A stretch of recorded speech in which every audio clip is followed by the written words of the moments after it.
Ibu susu anak hot duda. Bab 2, menjadi ibu susu. Setelah pulang dari kampus, benar saja Bi Ija ada di depan rumahnya, sedang duduk di emperan rumah lesuh itu. "Kamu baru pulang?" tanya Bi Ijah berdiri. Bi Ijah adalah tetangga dari Ustazah Ami yang merupakan ibu dari Mei. "Iya Bi, ada apa ya?" tanya Lisa sambil mencium tangan kanan Bi Ijah hikmat. "Kita masuk dulu yuk. Ada hal penting yang mau Bibi omongin sama kamu." Lisa pun mengangguk dan mempersilahkan Bi Ijah untuk masuk ke dalam rumahnya yang sangat sederhana itu.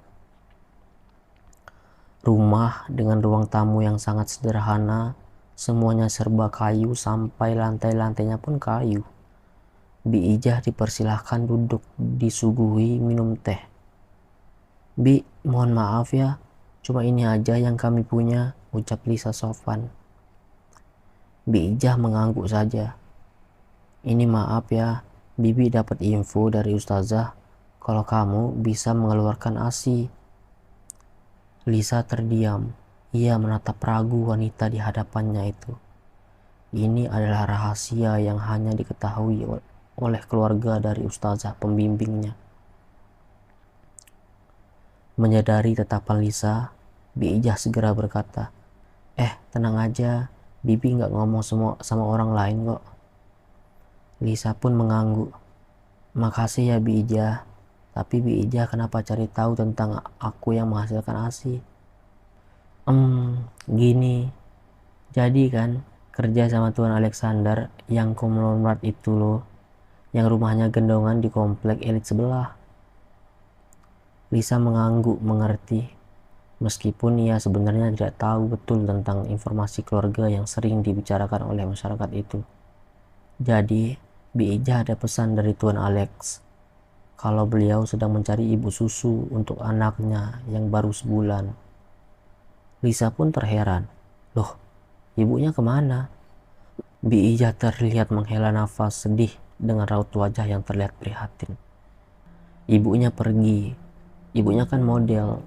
Terus sekarang dia sedang proses cerai dengan Tuan Alex karena menganggap kalau menjadi ibu rumah tangga adalah sebuah hal yang mengengkang.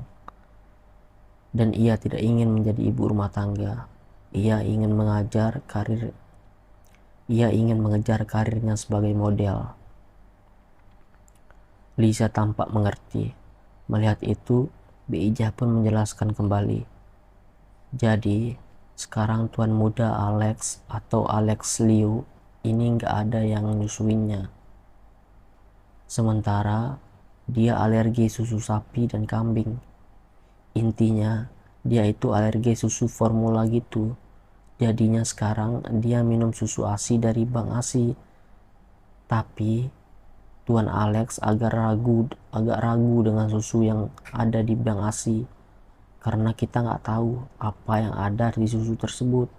Takut ada bakteri atau penyakit turunan dari si pemilik ASInya." "Logis juga sih Bi, kekhawatiran Tuan Alex," ucap Lisa.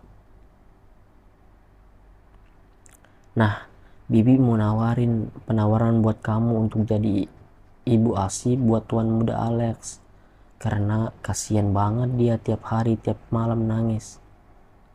Tapi Tuan Alex mengurangi intensitasnya karena masih takut dengan kandungan yang ada di ASI yang kami beli di Bank ASI. Jadi aku nyusuin anak itu Bi?" tanya Lisa polos sambil mengangguk. Bi Ijah sontak tertawa mendengar ucapan dan ekspresi Lisa itu. "Lisa tenang aja, Pak Alex itu aslinya baik, cuman emang orangnya agak kelihatan galak. Cuman kan nanti kamu jarang ketemu sama beliau, kamu bakalan nyusuin anaknya aja. Tapi karena emang anak-anak jadi kadang minta susunya pas malam juga, jadi kalau bisa kamu juga tinggal di sana gitu, menginap." Lisa pun langsung sedih mendengar syarat itu. "Bi, tapi aku nggak bisa kalau harus tinggal di sana, soalnya nenek sendiri." Bi Ijah pun mengerti. Iya juga ya. Ya udah, nanti kamu diskuin aja sama nenek kamu ya. Bibi tunggu besok sore.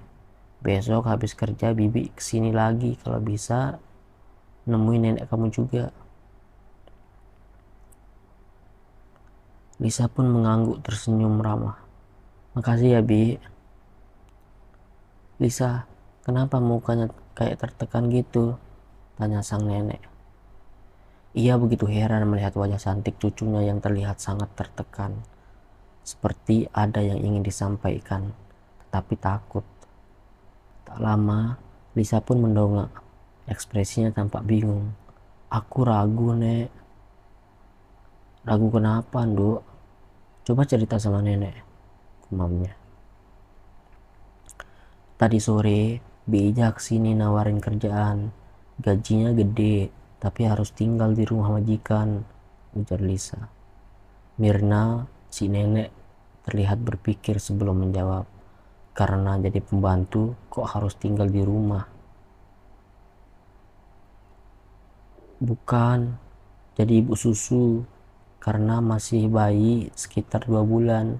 Jadi kadang malam-malam butuh ASI dan dia alergi susu formula. Mirna tentu saja terkejut dengan kenyataan itu. Nenek sih mau izinin, tapi kalau harus tinggal di rumahnya agak ragu. Soalnya nenek aja takut ketika kamu harus keluar rumah, apalagi itu harus tinggal di sana. Ya udah Nek, aku tolak aja ya. Jangan langsung ditolak. Kamu coba tanya apakah boleh kamu pulang pergi. Maksudnya jangan tinggal di rumahnya majikan. Iya Nek, tapi biar jelas, Nenek temui Bi Ijah langsung ya. Mirna setuju untuk menemui Bi Ijah juga. Bagaimana ini pekerjaan resmi pertama Lisa. Jadi ia cukup antusias, setidaknya cucunya ini bisa mendapatkan uang untuk membiayai hidupnya sendiri, sehingga bisa hidup seperti anak seumurnya. Sore harinya, ketika Bi Ijah kembali ke rumah mereka, Lisa kembali mengatakan apa yang disampaikan oleh Nenek Mirna. Nenek Mirna juga menyempatkan diri di rumah untuk agar bisa bertemu langsung dengan Bi Ijah. Ketika orang itu duduk di ruang tamu dan membicarakan tentang apa yang dimaksud Bi Ijah, Bu Mirna pasti sudah tahu apa yang saya tawarkan pada Lisa. Saya ingin Lisa menyusui anak majikan saya. Jadi gimana? Apakah diperbolehkan, Bu? Mirna mengangguk-angguk. Sebenarnya saya juga sudah membicarakan itu dengan tuan saya. Mirna kemudian angkat bicara. Iya, saya tahu hal itu. Cuman yang ingin saya sampaikan sebenarnya boleh-boleh saja jika Lisa menyusui seorang bayi. Dari segi bagaimana Lisa memanfaatkan ASI itu daripada dijual ke bank ASI yang sebenarnya merepotkan. Ia juga agak kesulitan karena memang yang namanya orang punya ASI pasti sering banget kan payudaranya kencang dan dia kadang sampai merasakan sakit juga. Sampai-sampai di tempat yang seharusnya umum gitu, sampai bajunya basah hanya karena ASI. Iya, memang kalau punya ASI bisa keluar kapan aja, harus pakai jaket atau baju luar, tangkap Bi Ijah. Nah iya, jadi saya kira kalau memang ada seorang bayi yang membutuhkan ASI-nya Lisa, dia bisa menyusui dan mungkin kalau diminum langsung sama si bayi itu lebih banyak. Nggak hanya yang kami jual ke bank ASI. Itu benar Bu Mirna. Jadi menurut Bu Mirna bagaimana? Tanya Bi Ijah lagi. Kalau saya sih boleh-boleh aja sih Lisa jadi ibu ASI. Cuman yang saya nggak bisa itu ketika harus membiarkan Lisa tinggal di rumah majikannya. Mohon maaf, bukannya sok bagaimana gitu. Cuman Lisa ini memang punya tubuh yang lebih dewasa daripada anak seusianya. Makanya saya khawatir tentang bagaimana kalau dia tinggal di sana, pasti ada banyak fitnah. Nah, karena itu saya ingin sekali agar Lisa tetap aman, terlindungi kehormatannya, dan dia tidak dilukai juga harga dirinya.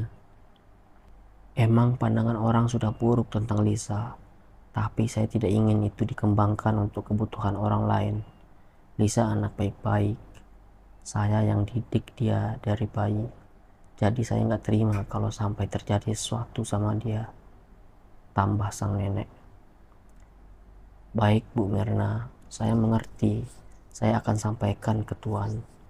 Semoga aja nanti Lisa bisa pulang pergi. Tapi mungkin kalaupun nggak, nanti saya bisa beli ASI dari Lisa, ujar Bi Ijah dengan tersenyum. Mirna juga tersenyum menanggapinya.